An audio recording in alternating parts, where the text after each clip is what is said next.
Muy buenos días, estudiantes, compañeros docentes. Vamos a tener hoy el segundo seminario de la semana.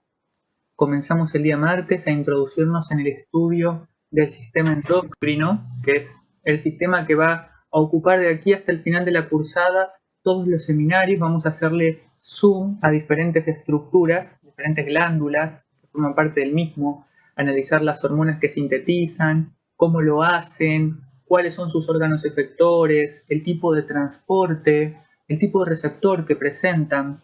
La clase pasada fue bastante general, introductoria. Desentrañamos diferentes términos, la terminología específica que vamos a utilizar de aquí en más. Y hoy también vamos a tener una clase que se puede decir que es troncal, porque lo que veamos hoy también va a recapitularse y a retomarse en las clases posteriores. Pero bueno, esta clase en comparación de la del día martes es como hacerle un pequeño zoom, ¿sí? Así que, bueno, empezamos. Hoy nos vamos a abocar al estudio del eje hipotálamo-hipofisal. Vamos a analizar dos estructuras que forman parte del sistema endocrino. La clase pasada habíamos hecho mención de que el sistema endocrino tiene un rol importante en muchas funciones y en muchas otras es un rol protagónico el que tiene. Por citar alguna de estas funciones en el organismo, el crecimiento, la velocidad a la cual se produce el mismo, el desarrollo, el metabolismo, el mantenimiento de la homeostasis, el funcionamiento de las gónadas, los ritmos circadianos, así como también el mantenimiento del equilibrio hidroelectrolítico y también el conjunto de procesos fisiológicos que se engloban bajo el nombre de inmunidad. Algunos ejemplos, hay muchos más. ¿Qué nos dice acá también esta diapositiva? Que el sistema endocrino actúa junto con el nervioso para coordinar numerosas funciones de todos los aparatos y sistemas del organismo, motivo por el cual habíamos dicho que pueden encontrar en la bibliografía el término de sistema neuroendocrino, haciendo relación a cómo ambos sistemas operan para llevar adelante, regular una determinada función del organismo. Recuerden que también ambos sistemas, así como habíamos hallado sus similitudes, habíamos establecido criterios para diferenciarlos. Y eso nos tomó bastante tiempo. Creo que quedó claro, y si no fue así, tendremos una instancia de consulta.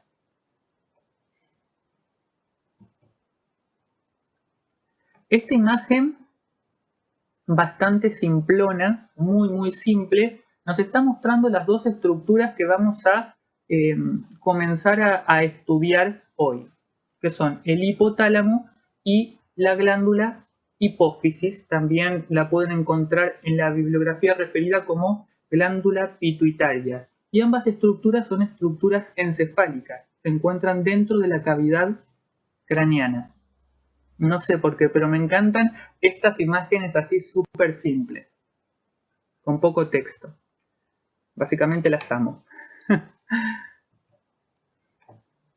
Bueno, durante mucho tiempo se pensó que la glándula hipófisis o pituitaria era la glándula directriz del organismo en el sentido de que sintetiza y libera hormonas que regulan el funcionamiento de todas las otras hormonas del sistema endocrino.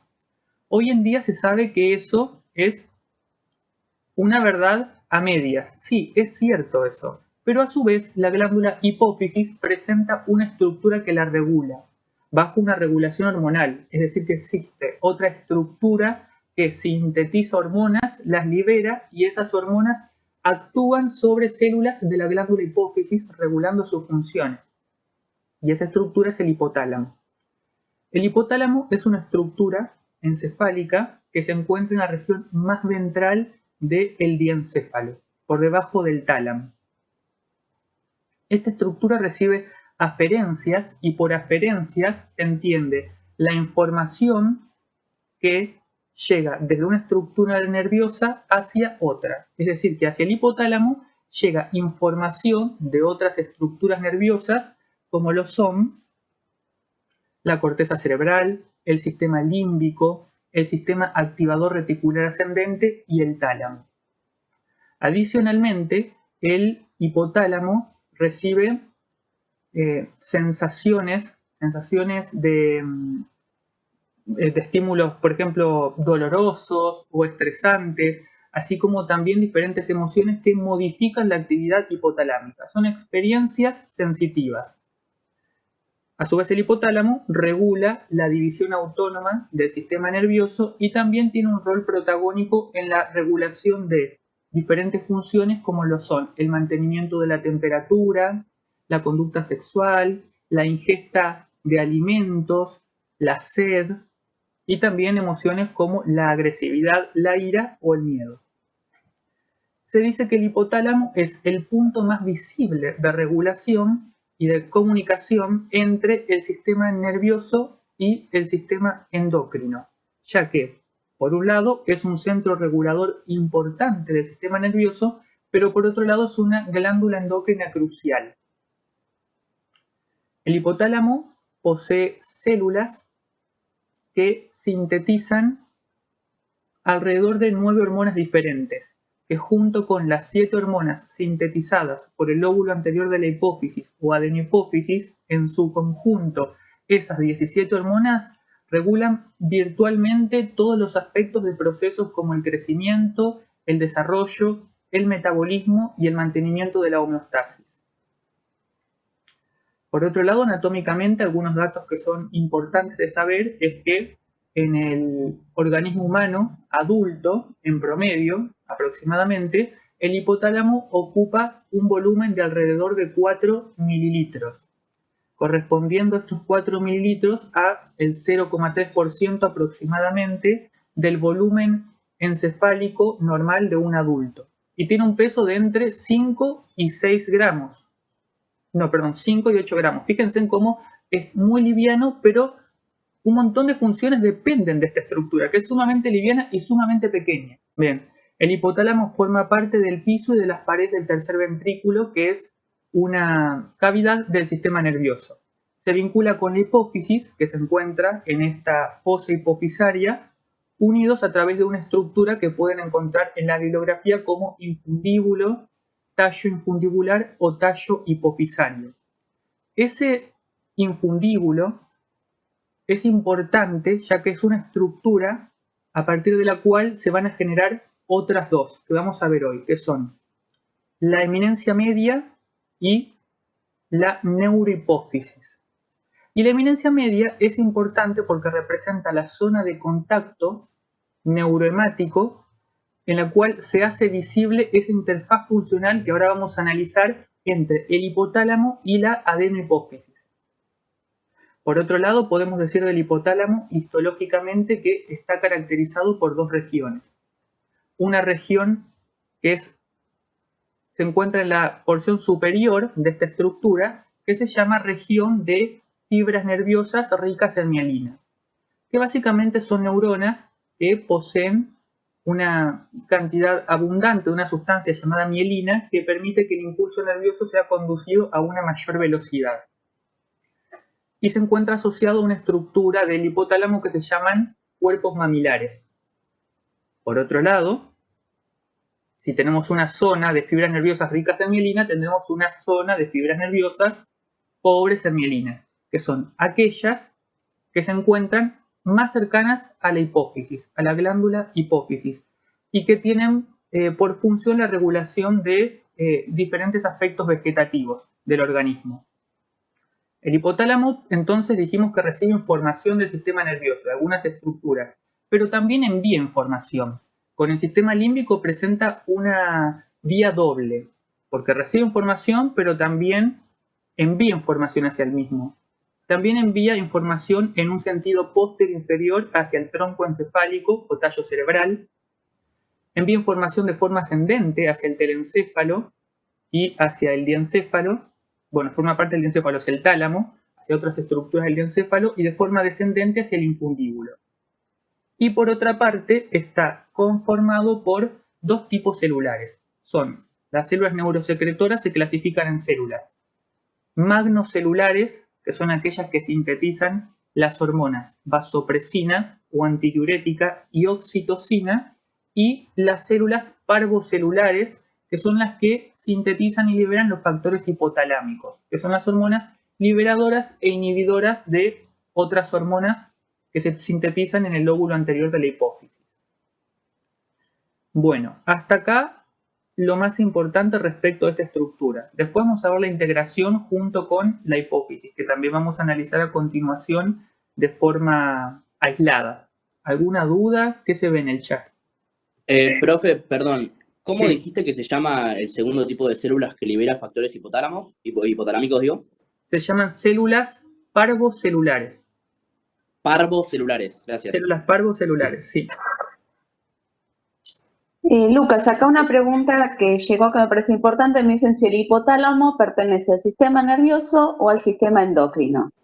Pertenece a ambos. Es el punto, es una estructura en la cual se hace visible la relación anatómica y funcional entre ambos sistemas. Forma parte del sistema nervioso y también del sistema endocrino. De ambos sería la respuesta. Muy buena pregunta. Bueno, continuamos entonces.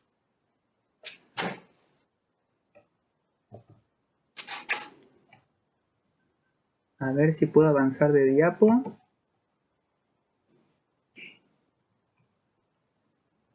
Parece que se me trabó. Ahí está. Bien. La hipófisis, por otro lado, es una glándula que, como verán, acá se ve, hay una figura a la derecha y esto, por otro lado, corresponde a una imagen histológica, sería, de un corte de la hipófisis. Tiene forma de guisante, tiene una forma elipsoidea, se dice. Es una glándula que tiene en el adulto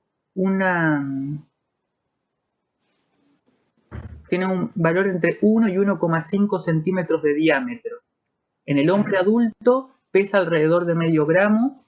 En la mujer es ligeramente un poco mayor, ese valor es de 0,6, pudiendo alcanzar un valor de 0,7 en aquellas mujeres que han tenido más de un embarazo.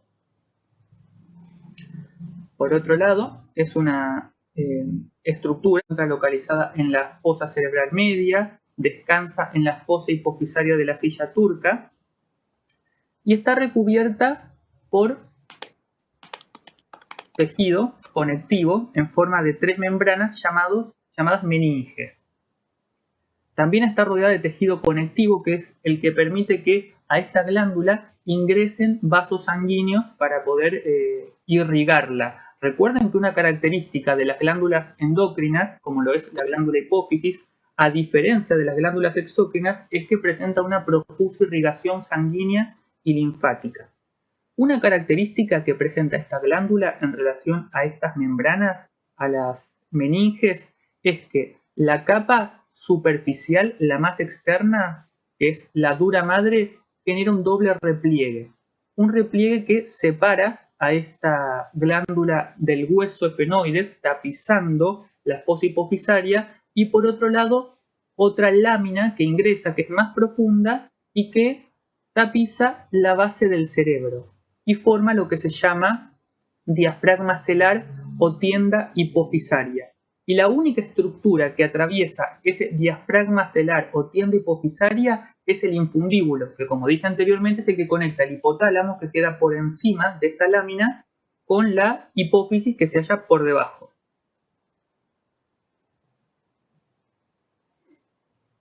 Bueno, es importante, vamos a retomar esta estructura del infundíbulo. Embriológicamente, la hipófisis está caracterizada por presentar un doble origen morfogenético de dos estructuras completamente diferentes, porque por un lado, una porción de ella se origina a partir del infundíbulo. Vieron que tiene un rol importante, lo estamos mencionando varias veces. Y por otro lado también deriva de un esbozo faríngeo, ¿sí? Que es a la altura de la bolsa de Rathke, es una evaginación de una boca primitiva llamada estomodeo. Ese es el doble origen. Dice que tiene un origen que es ectodérmico neural. Por otro lado, si nosotros las vamos a caracterizar morfofuncionalmente podemos identificar dos lóbulos. Un lóbulo anterior, que es este que está señalado de color violáceo, y un lóbulo posterior que aquí tiene un color más lila. Acá también se pueden apreciar el lóbulo anterior, que es este de mayor tamaño, se ve en la figura de la derecha, y el lóbulo posterior. Esta imagen a lo mejor que es más esquemática, ¿sí? Porque no es real, se corresponde mejor con lo que pueden encontrar en la bibliografía, debido a que el 75% del peso de esta glándula corresponde al lóbulo anterior, a la adenohipófisis. Sí, tiene un peso reducido, porque estamos hablando de entre medio gramo y 0,7 gramos, pero de esa masa total, el 75% corresponde al lóbulo anterior, también llamado adenohipófisis. La adenohipófisis, a su vez, está constituida por dos partes: la pars distalis, que forma la mayor parte de este lóbulo, y la pars tuberalis, que recubre el infundíbulo y tiene forma de vaina. Se presenta como una vaina que rodea el infundíbulo. Por otro lado, el 25% restante de la glándula corresponde entonces al lóbulo posterior. Y el lóbulo posterior, a su vez, está constituido por otras dos porciones: la pars nervosa, que corresponde a la porción vulvar de esa neurohipófisis, y por otro lado el infundíbulo. El infundíbulo es parte de esa neurohipófisis. Pueden encontrar en la bibliografía también otra porción de la glándula llamada pars intermedia. Esa pars intermedia aparece y desaparece durante el desarrollo embrionario. En algunos pocos casos puede ser que se conserven vestigios de esa porción, es decir, células que forman parte de esa pars intermedia embrionaria en la vida adulta. Esas células pasan a formar parte del tejido adyacente en la adenohipófisis. Otro dato importante que se ve en esta imagen y que vamos a retomar más adelante conforme avance la presentación, es que a la neurohipófisis, a este lóbulo posterior que constituye el 25% de la glándula, llegan alrededor de 10.000 terminales axónicos. 10.000 terminales axónicos de neuronas distintas que tienen sus cuerpos neuronales, sus somas neuronales, su pericarion localizado en los núcleos supraópticos y paraventricular hipotalámicos. Esto es importante, lo vamos a retomar más adelante en esta misma presentación. La neurona es, en este caso, estas neuronas tienen una morfología alargada, ¿sí? El cuerpo neuronal con el núcleo y todas las organelas se localizan en el hipotálamo, en estos núcleos, en el supraóptico y el paraventricular, pero los terminales axónicos se encuentran en la neurohipófisis.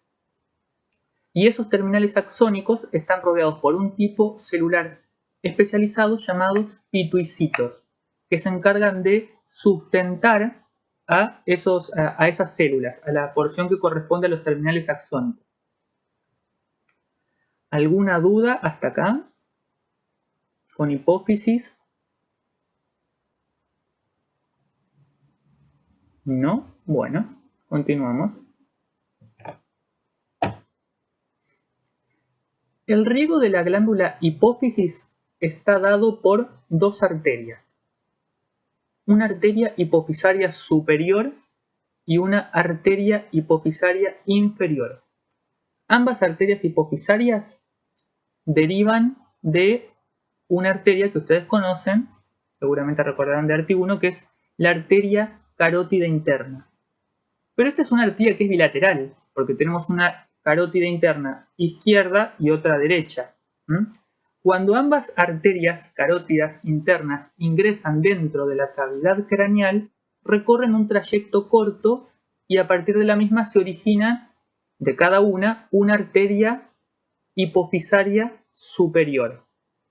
Esas arterias hipofisarias superiores, izquierda y derecha, una vez que alcanzan el punto de unión entre la eminencia media y el infundíbulo, sigan el cursor mío, espero que se vea, sí creo que se ve. Una vez que alcanzan esa región, se bifurcan ambas arterias hipofisarias superiores en una rama anterior y una rama posterior. Y cada una de ellas, la rama anterior y la rama posterior, van a anastomosarse con su homónima contralateral y van a formar un anillo alrededor del borde superior del infundíbulo. ¿Por qué estamos viendo esto? Más allá de cómo está irrigada la glándula. Porque esto hace a esa zona de contacto neurohemático que les comenté anteriormente. Es la interfaz funcional entre el hipotálamo y la adenohipófisis, el lóbulo anterior de la hipófisis. Lo que vamos a analizar ahora es un tipo especial de microcirculación, que se denomina sistema Porta. En general, la sangre en el organismo sigue el siguiente recorrido, también bastante esquemático, ¿sí? Del corazón la sangre pasa a una arteria, de la arteria a un capilar, del capilar a una vena y de la vena retorna al corazón. Eso es en general. Sin embargo, existen en el organismo algunos tipos de microcirculación especial llamados sistema Porta, en los cuales la sangre pasa desde un lecho capilar, desde una red capilar primaria, hasta una red capilar secundaria, llega a través de uno o dos vasos que conectan ambos lechos capilares, antes de llegar al corazón. Y eso es un tipo de circulación especial que no está presente en todo el organismo. Son pocos este tipo de circulación. Y el sistema Porta puede ser clasificado como un sistema Porta arterial o un sistema Porta venoso. ¿De qué depende? Del tipo de vaso que vincula ambos lechos capilares. Si ese vaso que conecta ambas redes capilares es una arteria, va a ser un sistema Porta arterial, como el sistema Porta renal. En cambio, si el o los vasos que vinculan ambas redes capilares son venas, va a recibir el nombre de sistema Porta venoso. Ustedes ya conocen uno, que es el sistema Porta hepático, que se nombró cuando vieron el metabolismo de lípidos. En este caso, el sistema Porta hipofisario, que presenta dos venas, que son las venas portales hipofisarias que vinculan ambas redes capilares, también lo transforma en un sistema Porta venoso. Tengan en cuenta esto, es importante. El sistema Porta hipofisario es un sistema Porta de tipo venoso. Retomemos esto de las arterias hipofisarias superiores, que habían formado una red capilar en el borde superior del infundíbulo. La sangre que se encuentra en esta red capilar va a descender por las venas portales hipofisarias a lo largo del infundíbulo y van a anastomosarse, van a entrelazarse y a formar una segunda red capilar en la adenohipófisis. Y hasta acá describimos cómo es el sistema Porta, pero ¿dónde está esa interfaz funcional de la que le estoy hablando? Bueno, en el hipotálamo, que se encuentra aquí arriba, recuerden que el hipotálamo sintetiza hormonas a partir de sus células neurosecretoras. Esas células neurosecretoras están rodeando estos capilares, de esta red capilar que recibe el nombre de plexo primario del sistema Porta hipofisario. Ven que acá está el nombre, plexo primario del sistema Porta hipofisario. Los capilares que forman parte de este plexo primario están rodeados por células neurosecretoras hipotalámicas, que bajo un determinado estímulo sintetizan y secretan esas hormonas llamadas factores hipotalámicos, los que mencionamos anteriormente.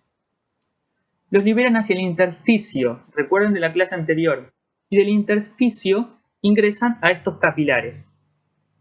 Una vez que ingresan al plexo primario del sistema Porta hipofisario, descienden por las venas portales hipofisarias y llegan hasta el plexo secundario del sistema Porta hipofisario. De allí abandonan esos capilares, pasan al intersticio y del intersticio contactan las células adenohipofisarias que presentan los receptores para esas hormonas.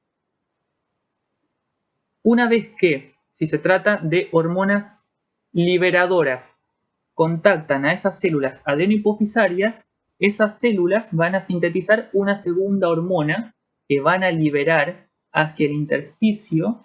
Del intersticio ingresan dentro de los capilares que forman parte de este plexo secundario del sistema porto-hipofisario y de ahí pasan hacia la circulación general a través de las venas hipofisarias anteriores, señaladas aquí. Las estoy señalando con el cursor. ¿Por qué es importante este tipo de microcirculación? Porque asegura que las hormonas hipotalámicas lleguen rápido y que no se diluyan y se destruyan en la circulación general y lleguen de forma eficaz una mayor concentración a la adenohipófisis. Están cerca, pero este sistema de todas formas asegura que esas hormonas lleguen hacia sus células efectoras. Esto es importante, así que me importa que se entienda bien, o sea, quiero que no queden dudas. Si bien vamos a tener una instancia de repaso, pregunto hasta aquí alguna duda sobre hipófisis, sobre sistema porto-hipofisario. Traté de ir muy lento, me pusieron que se entiende bien. Gracias, Rocío. Sí. No figuran preguntas acá en el chat por ahora. Perfecto, bárbaro, muchas gracias. Me sirve su devolución. No voy a decir retroalimentación porque dije la clase pasada que no está bueno decir eso. Bueno, acá también una imagen que también muestra eso, como las hormonas sintetizadas por las células neurosecretoras parvocelulares que producen esos factores hipotalámicos, inhibidores o liberadores, llegan hacia la neurohipófisis, hacia la adenohipófisis, el lóbulo anterior de la hipófisis, mediante este sistema porto-hipofisario. Bien, no más sobre esto.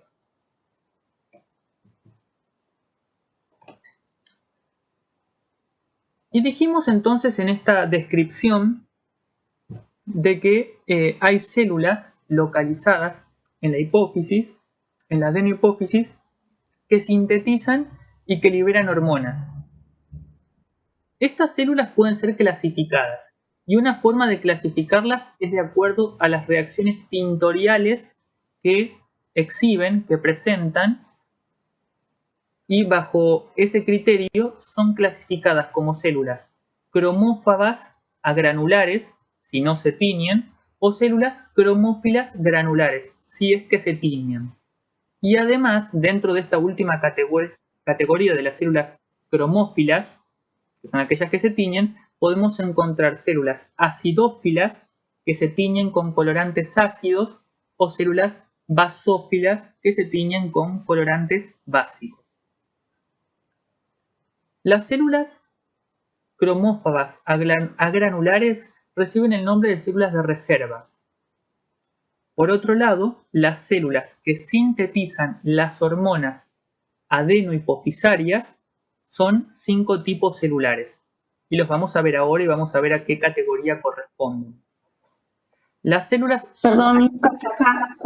Perdón que te corte. Acá sí. Me dicen si podés repetir y si eso de los colorantes es importante, en realidad, bueno, lo explicás vos, qué es lo que indica usar un colorante, qué es lo que nos indicaría. ¿Qué es lo que indicaría? Las células que son acidófilas son aquellas que se tiñen con colorantes ácidos. Por ejemplo, la eosina, y que adquieren un color rosado cuando uno lo ve a través de un preparado histológico. Nosotros acá tenemos una figura en realidad que corresponde a un dibujo, no es, si esto se viera con un, pueden después buscarlo, yo puedo tratar de conseguir una imagen para la clase de repaso en la que veamos un preparado histológico, la imagen de un preparado histológico para poder describirlo de forma más real. Las células que son cromófilas, acidófilas, tienen una coloración rosácea porque se tiñen con colorantes ácidos como la eosina. Por otro lado, las células cromófilas basófilas que se tiñen con colorantes básicos como la hematoxilina adquieren una coloración violácea, más oscura. Esa es una forma de clasificarlas. Uno de los primeros criterios que se utilizaron para clasificar estas células, porque hoy en día con otro tipo de técnicas moleculares esta clasificación cayó en desuso, pero bueno, sigue utilizándose y es importante y forma parte de los contenidos de la cursada. Está presente y también hay que saberlo, así que también hay que darle importancia, no es algo anecdótico o un dato accesorio. Las células de la adenohipófisis, llamadas células somatótropas o somatotropas, las pueden acentuar como esdrújulas o como graves, como quieran, a todos estos tipos celulares. Las somatotropas son células que sintetizan una hormona llamada hormona de crecimiento humana, hormona de crecimiento, que se abrevia, van a encontrar la abreviatura de todas las hormonas. Y esto ya claro de ahora que sí es importante. Sí, es importante saber el nombre de la hormona y es importante saber cómo se abrevia la misma, cuál es su nomenclatura también. Por otro lado, y voy abajo, existen células llamadas células lactotropas, que son aquellas que sintetizan una hormona llamada prolactina. ¿Y por qué fui de la 1 a la 5? Porque les quiero decir que el primer tipo celular y el quinto tipo celular corresponden a células acidófilas. Los otros tipos restantes, los otros tres tipos celulares, corresponden a células basófilas, que son las células tirótropas, que sintetizan la hormona tirotropina, las células gonadotropas, que sintetizan las hormonas luteinizante y la hormona folículo estimulante, y las células corticotropas, que sintetizan la corticotropina o adenocorticotropina. ¿Por qué esta la mencioné al final? Porque de forma indistinta puede ser clasificada como una célula cromófila basófila o como una célula cromófaga, de la categoría de las que no se tiñan, ¿sí? Así que tiene la clasificación, la correspondencia con esta clasificación de acuerdo a las reacciones tintoriales que exhiben estas células. Todas estas células las vamos a retomar a lo largo de la cursada, las vamos a volver a ver ahora mismo. Bien, continúo. En esta diapositiva vemos una tabla que nos muestra la asociación entre las hormonas que son sintetizadas por la adenohipófisis, en la primera columna, asociadas con las células que las sintetizan, en la segunda columna. Hasta acá esto correspondería a la información que vimos en la diapositiva anterior. Pero adicionalmente lo que vemos acá son otras dos columnas que nos muestran cuál es la hormona liberadora o la hormona inhibidora hipotalámica que actúa sobre esas células para estimular o reprimir respectivamente la síntesis y secreción de esas hormonas. Tomemos por ejemplo, a ver, la prolactina. La prolactina es una hormona adenohipofisaria que es sintetizada por las células lactotropas. Bajo la influencia de la hormona liberadora de prolactina, abreviada como PRH hipotalámica, esas células lactotropas van a sintetizar y a liberar prolactina. Pero si a estas células lactotropas llega el mensajero químico conocido como hormona inhibidora de la prolactina, esas células lactotropas van a dejar de sintetizar y liberar prolactina. Es lo que nos muestra esta tabla. Nótese que todas las células que sintetizan hormonas en la adenohipófisis están reguladas por hormonas hipotalámicas que estimulan su liberación, pero no todas estas células son inhibidas por factores hipotalámicos. Fíjense en que las únicas dos células que son inhibidas por factores hipotalámicos son las somatotropas y las lactotropas.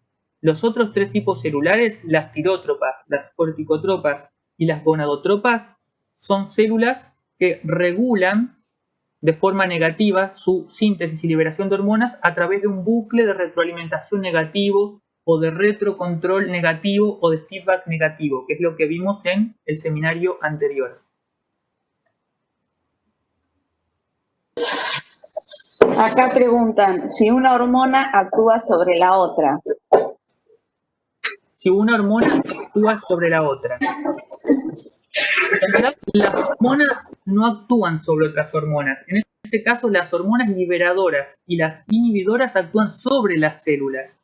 Y las células son las que, en virtud de ese mensaje químico que representa el factor hipotalámico, van a sintetizar o no la hormona adenohipofisaria. Actúan sobre las células, ¿sí?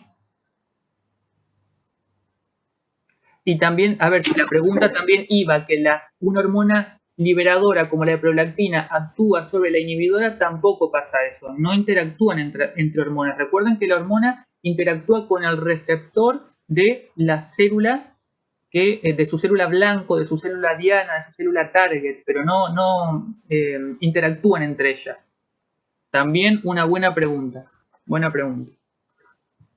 Después, Lucas me dice si puedes ir un poquito más despacio porque son como muchos nombres nuevos para ellos y algunos parece que se pierden. Bueno, tengo en cuenta eso. Yo le dije que podía pasar, así que si bien esta clase queda grabada, de ahora en más voy a intentar ir más lento. Sí, igual siempre recuerden que tienen después la clase de consulta, que pueden volver a escuchar tu video y de última en la clase de consulta, bueno, sacarse las dudas que quedan.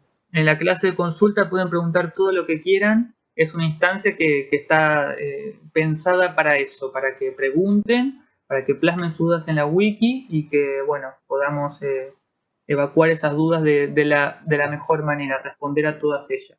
Bien, vamos a ir más lento.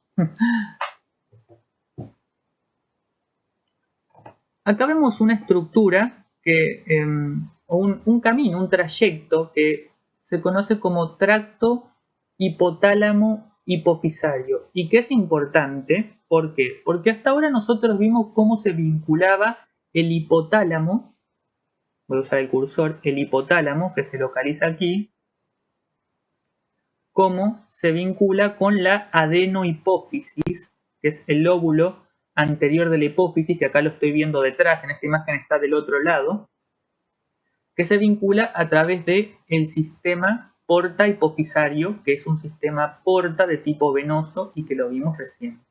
Pero ¿cómo se vincula el hipotálamo con la neurohipófisis, que es el lóbulo posterior, el que dijimos que representa el 25% de esta glándula? ¿Cómo se vincula? Bueno, a través de este tracto hipotálamo hipofisario. Y yo les había adelantado algo de esto anteriormente.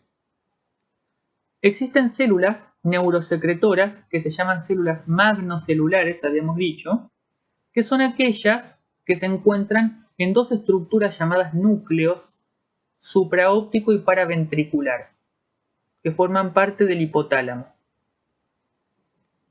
En el núcleo supraóptico y en el núcleo paraventricular están presentes los cuerpos neuronales de estas células magnocelulares que sintetizan las hormonas antidiurética o vasopresina. Y por otro lado también sintetizan la hormona oxitocina. Esas hormonas son sintetizadas en estos cuerpos neuronales, en estos núcleos, y descienden a lo largo de los axones de estas neuronas a través de transporte vesicular rápido. Son almacenadas en vesículas y descienden desde los cuerpos neuronales ubicados en los núcleos hipotalámicos, descienden a través de este tracto hipotálamo hipofisario hasta llegar a la neurohipófisis, donde son almacenadas en los terminales axónicos. Voy a conectar la computadora porque está quedando sin batería. ¿Por qué es importante esto? Porque nosotros recién vimos que en la adenohipófisis son sintetizadas hormonas, pero en la neurohipófisis no son sintetizadas hormonas, son almacenadas las hormonas que son fabricadas en los núcleos supraóptico y paraventricular. Tengan en consideración eso. Esto es importante.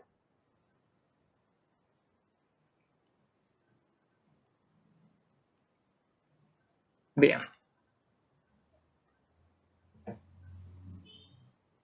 Las hormonas adenohipofisarias, ahora volvemos a la adenohipófisis, desempeñan diferentes funciones.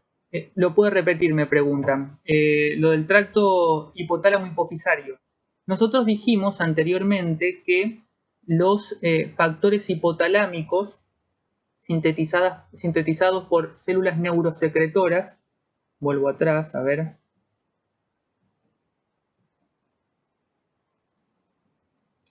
Los factores hipotalámicos de células neurosecretoras, que son las parvocelulares, son liberados hacia el intersticio alcanzan este plexo primario del sistema porta-hipofisario y recorriendo este sistema llegan hasta sus células efectoras que se localizan en la adenohipófisis.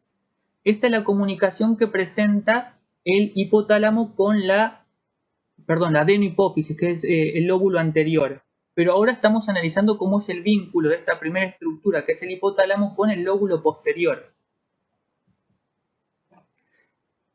Con el lóbulo posterior lo que ocurre, no hay un sistema porta-hipofisario y tampoco se sintetizan hormonas en este lóbulo, sino que lo que ocurre es que las hormonas que son sintetizadas por células magnocelulares en los núcleos supraópticos y paraventricular descienden, llegan por transporte axónico rápido, recorriendo los axones de estas neuronas hacia los terminales axónicos donde son almacenados. ¿Dónde se encuentran esos terminales axónicos? En la neurohipófisis. Están sustentados, protegidos por los pituicitos que hemos visto anteriormente. Ahora, volviendo a esto, vamos a analizar cuáles son algunas de las funciones metabólicas que desempeñan estas hormonas adenohipofisarias. La tirotropina, todo esto lo vamos a ver, esto es algo que tenemos que mencionar porque hace al tema de hoy, pero lo van a ver con profundidad a lo largo de las clases, ¿sí? Cuando analicemos cada una de estas hormonas en particular y su tejido efector. Pero bueno, también tenemos que hacer una mención en la clase de hoy, porque estamos hablando de hormonas adenohipofisarias. La tirotropina, recuerdan, producidas por las células tirótropas, tiene como tejido efector la glándula tiroides. En esta glándula, la tirotropina va a promover la síntesis y liberación de las hormonas tiroideas, tiroxina y triiodotironina. Va a promover todos los pasos y todas las etapas que conllevan a que esto suceda, a que se sinteticen y se liberen las hormonas tiroideas. Llámese, va a promover la síntesis de tiroglobulina, el cambio que experimentan las células que interviene este proceso, que pasan de una forma cúbica a una cilíndrica, la expresión de los transportadores de yodo, que es un elemento importante en la síntesis de hormonas tiroideas. Ese es el efecto que tiene la tirotropina. También hablamos de una hormona de crecimiento, sintetizada por células somatotropas. La hormona de crecimiento va a promover el incremento en altura durante la infancia, el crecimiento y desarrollo de todos los órganos internos, excepto el cerebro, la proliferación de los condrocitos, la activación de los osteoblastos, la mineralización ósea, el incremento en masa muscular a través de la hiperplasia sarcómera, el incremento en la biosíntesis proteica y en la lipólisis, por ejemplo. Todos esos cambios son producidos bajo el efecto de la hormona de crecimiento.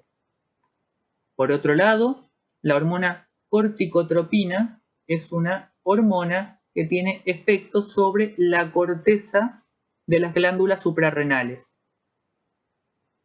afectando la función de las tres capas que la conforman, la glomerulosa, la fasciculada y la reticular, promoviendo así la síntesis y liberación de glucocorticoides, mineralocorticoides y andrógenos. Tanto la hormona de crecimiento como la corticotropina, al actuar, uno de los efectos que poseen es el incremento de la glucemia, es decir, se eleva la glucemia, la concentración de glucosa libre en sangre, y eso favorece la secreción de insulina por parte del páncreas. Otra hormona adenohipofisaria es la hormona folículo estimulante, la cual promueve el crecimiento, desarrollo, maduración de las estructuras reproductivas y también participa en todos los procesos sexuales. En el caso de la mujer es una hormona que estimula el desarrollo de los folículos ováricos, de ahí su nombre, folículo estimulante.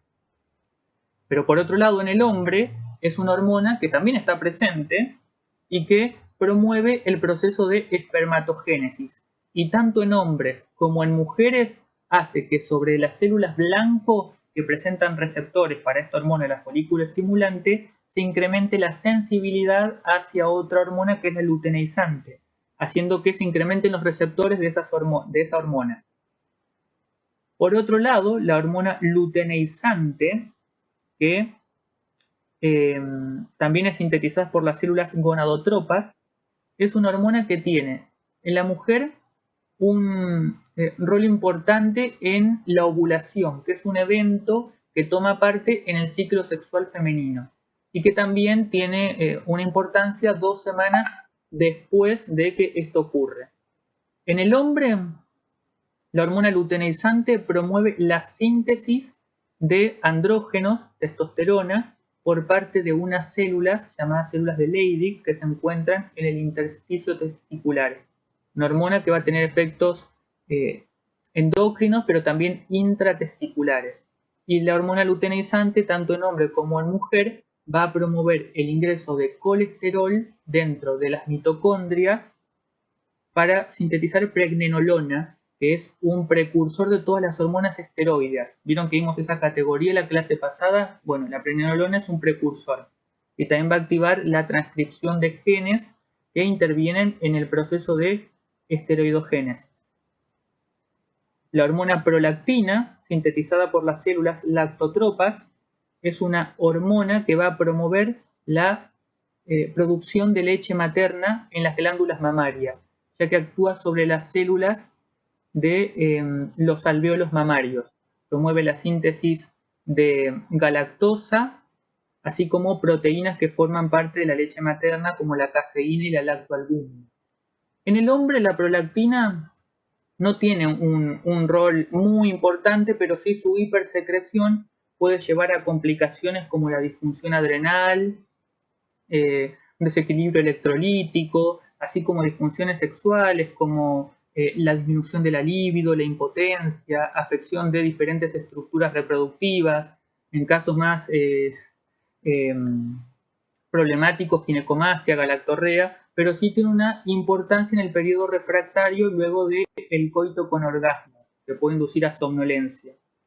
Y hay una séptima hormona que no se lista acá porque no tiene una función muy importante en humanos, pero sí está presente en una menor medida, quizás tiene un rol más importante en otros vertebrados, que es la hormona melanocitoestimulante que vamos a ver en el seminario de piel y faneras. Es una hormona que actúa sobre un tipo celular llamado melanocitos que se encuentra en la capa superficial de la piel llamada epidermis. Bajo la acción de esta hormona, los melanocitos sintetizan una sustancia llamada melanina que incrementa la pigmentación de la piel. Todo esto va a quedar registrado en la grabación. Esto no hace al tema de hoy, que es el eje hipotálamo hipofisario, pero tenemos que nombrar estas hormonas y tienen que saber para que no quede agarrado del aire, porque si yo no brindo un ejemplo, no se entiende cuál es el órgano blanco, sobre qué actúa. Esto lo van a ver con mucho detalle a lo largo de la cursada mediante los otros seminarios. Pero bueno, también hay que hacer una mención. Forma parte de la presentación de hoy. ¿Alguna duda? Pregunto. Mientras aprovecho, tomo un poco de agua.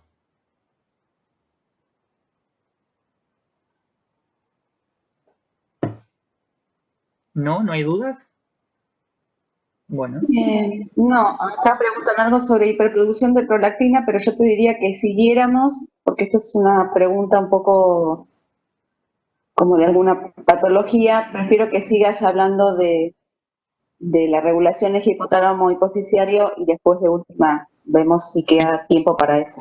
Sí, porque, a ver, dentro de todo, bueno, las diapos están muy cargadas de contenido. Esto es así, yo leo un montón antes de las clases, trato de hacer un recorte, una bajada, de poder tomar lo esencial del tema, pero bueno, ahí hasta cierto punto uno puede recortar. Estos son temas que hacen al seminario de hoy, así que va a quedar tiempo y podemos responder algunas preguntas al final.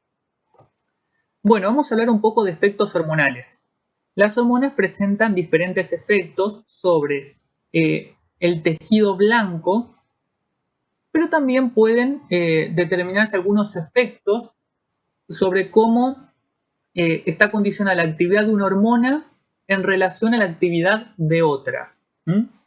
Recuerden que las hormonas entre ellas no interactúan, sí interactúan sobre células que pueden condicionar la actividad de otra hormona.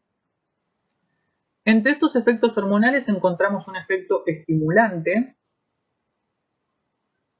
El efecto estimulante se caracteriza por ser aquel que se produce cuando una hormona estimula, como la palabra dice, estimula, promueve la actividad de un tejido, la actividad que le es propia, favorece que ese tejido realice una determinada actividad, como el caso de la hormona prolactina, que promueve la síntesis de leche materna por parte del tejido mamario y de las glándulas mamarias. También puede presentar un efecto inhibitorio, que es lo contrario al efecto estimulante.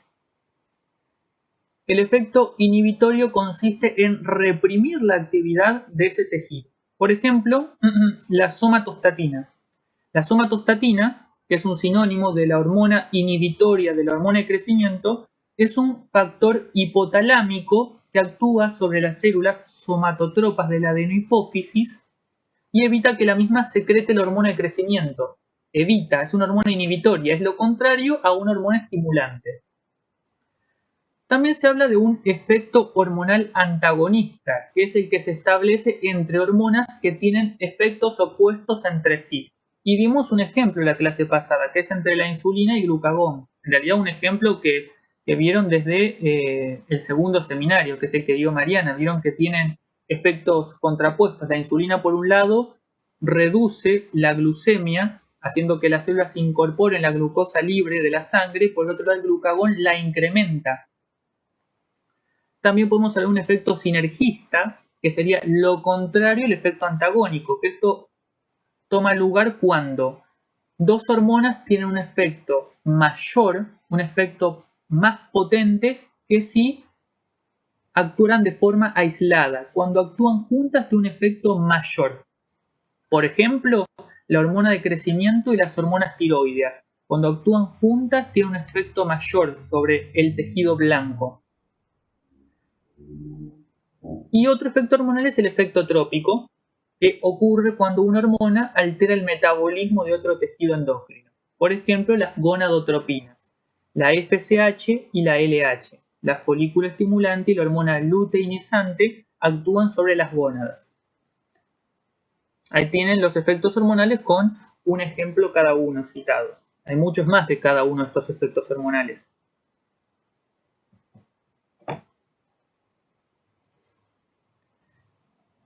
En este esquema lo que vemos es de forma muy genérica cómo se establece este eje hipotálamo hipofisario glándula endocrina periférica.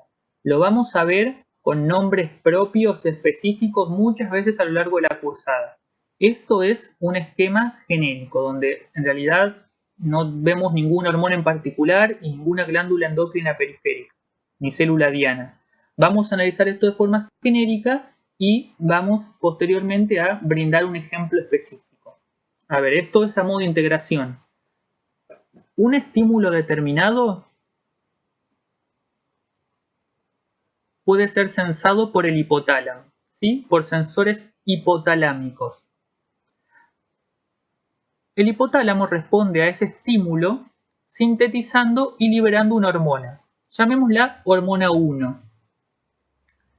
La hormona 1 va a descender hacia la adenohipófisis como a través del sistema porto-hipofisario. Recuerden, acá es donde se integra todo lo que vimos anteriormente. Del hipotálamo, o sea, esta hormona nos está diciendo que si llega a la adenohipófisis es un factor hipotalámico. Del hipotálamo, las células neurosecretoras la libera del intersticio, llega al sistema porto-hipofisario y a partir del mismo desciende hasta la neurohipófisis. Alcanza sus células blanco. La adenohipófisis, bajo esa acción, va a liberar una segunda hormona. Acá ya nos está diciendo que esa hormona 1 fue una hormona liberadora, porque está promoviendo que una célula adenohipofisaria libere la hormona 2. La hormona 2 va a viajar por la circulación general sanguínea y va a alcanzar una glándula endocrina periférica. Y esa glándula endocrina periférica, en respuesta a esa hormona 2 sintetizada por la adenohipófisis, va a sintetizar la hormona 3. Y la hormona 3 va a tener efectos sobre una célula diana, ubicada en otro tejido periférico. Ahora, ¿qué nos falta describir de este gráfico? Estas flechas rojas que estamos viendo, que seguramente sospechan que es. La hormona 3 una vez que es liberada, una vez que sobrepasa la cantidad óptima a partir de la cual es necesaria para que cumpla determinada función, esa concentración en exceso va a actuar a través de un bucle de retroalimentación negativa o retrocontrol negativo sobre la adenohipófisis y sobre el hipotálamo. ¿Vieron que tiene el signo menos? Bueno, es porque eso es una señal de stop, de frenar, de cesar, de sintetizar y liberar la hormona 1 y 2. Esa es la señal de retroalimentación negativa. Ya está listo, si se sintetizó demasiada hormona 3, a partir de ahora hay que detener este proceso. Eso es lo que está indicando la retroalimentación negativa. Pero también la hormona 2 es capaz de ejercer este mismo efecto retrocontrol negativo sobre el hipotálamo. Por eso vemos también la flechita de este lado. Bueno, esto es un ejemplo muy genérico del eje hipotálamo-hipófisis-glándula periférica. Glándula endocrina periférica. Y acá vamos a ver ese eje, pero con nombres propios. Vamos a incorporarle nombres. Esto es algo que van a ver con detalle en la clase que viene, que es la clase de glándulas suprarrenales. Pero bueno, está incluido en esta presentación y vamos a mostrar un ejemplo de cómo interactúan las dos glándulas que vimos hoy, las dos estructuras, el hipotálamo y la hipófisis, junto con otra glándula endocrina. A ver, traten de seguir este ejemplo. En el hipotálamo, las células parvocelulares neurosecretoras van a sintetizar y a liberar la hormona liberadora de corticotropina, abreviada como CRH. Las células las van a liberar hacia el intersticio, del intersticio alcanzan los capilares del plexo primario del sistema portohipofisario, descienden por las venas portohipofisarias a lo largo del infundíbulo, llegan hasta los capilares del plexo secundario del sistema portohipofisario, localizados en la adenohipófisis, en el lóbulo anterior de la hipófisis. De ahí difunden hacia el intersticio y contactan las células corticotropas, que vimos que es un tipo celular que sintetiza hormonas de la adenohipófisis. Las células corticotropas, en respuesta a esa hormona CRH, van a sintetizar y a liberar ACTH, que es adenocorticotropina o corticotropina, otra hormona, que es liberada hacia el intersticio, se introducen dentro de los capilares del plexo secundario del sistema portohipofisario y a través de las venas anteriores de la hipófisis alcanzan la circulación general. Recorren la circulación general y contactan sus receptores que están localizados en la corteza de la glándula suprarrenal. Son glándulas retroperitoneales, bilaterales retroperitoneales. Sobre la corteza de la glándula suprarrenal en la corteza hay tres capas, tres estratos que presentan receptores para la ACTH. Y cada una de esas capas, de esos estratos, van a sintetizar y a liberar hormonas, que van a ver la clase que viene. Como el cortisol. El cortisol es una de esas hormonas que es sintetizadas en la corteza de la glándula suprarrenal. Esta sería la hormona 3, que vimos en este gráfico anterior. La hormona 1 sería la CRH, la hormona 2 es la ACTH y la hormona 3 es el cortisol. El cortisol, por medio de una vía de retrocontrol negativo, envía una señal de cese de síntesis y liberación de CRH al hipotálamo y de ACTH a la adenohipófisis, para que dejen de sintetizar y liberar esas hormonas. Bueno, aquí lo vimos con un ejemplo a este esquema anterior que era bastante genérico. Esta imagen corresponde a un corte de encéfalo, es un corte de tipo sagital, donde se ven las diferentes estructuras del encéfalo. Y aquí vemos el hipotálamo y la hipófisis. Fíjense en qué pequeñas que son y son consideradas glándulas maestras, estructuras maestras, porque regulan el funcionamiento de muchas estructuras del organismo, muchas de las funciones. Bueno, y aquí terminó la presentación de hoy.